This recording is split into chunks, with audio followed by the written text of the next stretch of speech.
vida. Pão da vida é por Jesus.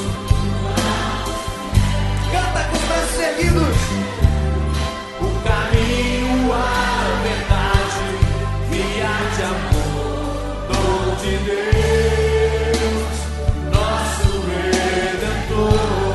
Pão da vida. Pão da vida é por Jesus.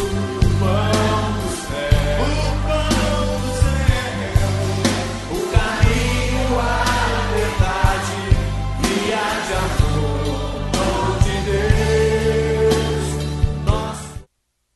Bem-vindos ao nosso Pão da Palavra. Nesse 28º domingo do tempo comum, a igreja medita o Evangelho de Marcos no capítulo 10, versículo 17 a 30, no qual nós contemplamos vários temas. Um jovem se aproxima de Jesus, perguntando o que ele deve fazer para receber a vida eterna.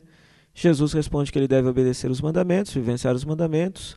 O jovem questiona que já faz tudo isso. Então, falta apenas uma coisa: vende tudo, dá aos pobres e me siga.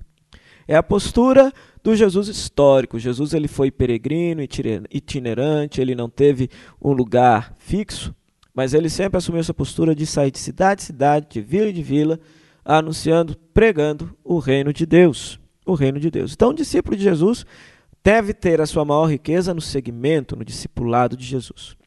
Os discípulos se espantaram com essa resposta, né? E o jovem, muito rico, foi embora, não quis seguir. Os discípulos se espantaram, mas puxa vida, como que é difícil entrar no reino de Deus, né? Ou seja, é mais fácil um camelo passar pelo buraco da agulha do que um rico entrar na dinâmica do reino de Deus.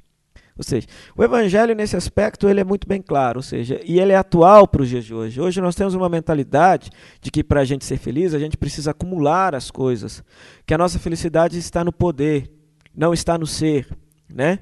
Ou seja, e o evangelho rema contra a maré. O evangelho ele tem uma explicação muito bem clara para a pobreza e miséria de muitos. É porque tem uma grande quantidade de riquezas acumulada nas mãos de poucos. Então, os bens precisam ser partilhados.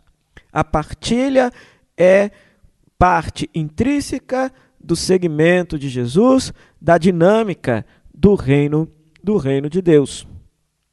E aí, o que acontece? Pedro então vai responder: nós deixamos tudo e te seguimos. Pedro já tem uma mentalidade de que seguir a Jesus implica ter recompensa, implica ter uma vitória, né? Muitos de nós talvez seguimos a Jesus esperando algo em troca, esperando recompensa. A gente precisa aprender que a grande recompensa do seguimento de Jesus é seguir a Jesus, é o próprio Jesus que se faz presente na nossa vida, é a própria vivência dos valores do Evangelho que nos realiza enquanto pessoa humana. Porque Jesus, Deus feito gente, se fez gente para nos ensinar o que de fato nos faz gente, o que de fato nos realiza, o que de fato nos humaniza. E aí Jesus ele fala uma coisa muito linda. Você deixou tudo, né? Pois muito bem, eu digo que todo aquele que deixa pai, mãe, casa, seus bens por causa de mim, receberá 100 vezes mais nessa vida, mas com perseguição. Ou seja, a dinâmica de receber 100 vezes mais nessa vida é porque a sua família deixa de ser a família de sangue, mas passa a ser a família cristã. Ou seja, a casa, os bens, os irmãos, pais e mães, ou seja, são ampliados pela dinâmica de fraternidade que a vivência do Evangelho nos proporciona, que a vivência do Evangelho nos favorece viver.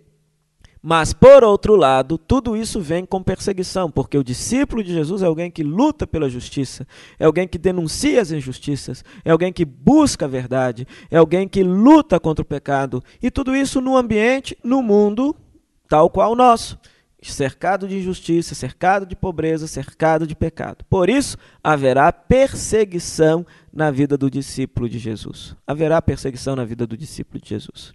Que Deus nos conceda a sua graça e sua bênção, a fim de que a gente possa viver os mandamentos, que a gente possa aprender a partilhar os bens e que a gente possa seguir de fato Jesus, o ensinamento de sua palavra, a vivência do Evangelho. Que a bênção de Deus Todo-Poderoso, Ele que é Pai, Filho e Espírito Santo, desça sobre você e permaneça para sempre. Amém.